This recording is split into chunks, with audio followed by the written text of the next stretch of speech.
আমেরিকার কোরবানি কিন্তু আমাদের দেশের কোরবানির মতো না, একটু ভিন্ন রকমের। এখানে কোনো হাট বাজার বসে না যেখানে গিয়ে আমরা গরু দেখব এবং সেখান থেকে আমরা চয়েস করে কিনবো।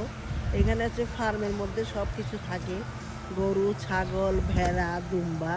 তো ফার্মে কোরবানির কয়েকদিন আগে এসে বুকিং দিতে হয়। অনেকে আবার গ্রোসারি স্টোরে কোরবানি দিয়ে থাকে, সেখানে বুকিং দিতে হলে গ্রোসারি স্টোরে তাহলে মাসখানেক বা 2 সপ্তাহ আগের থেকে অন্তপক্ষে জানিয়ে দিতে হয়।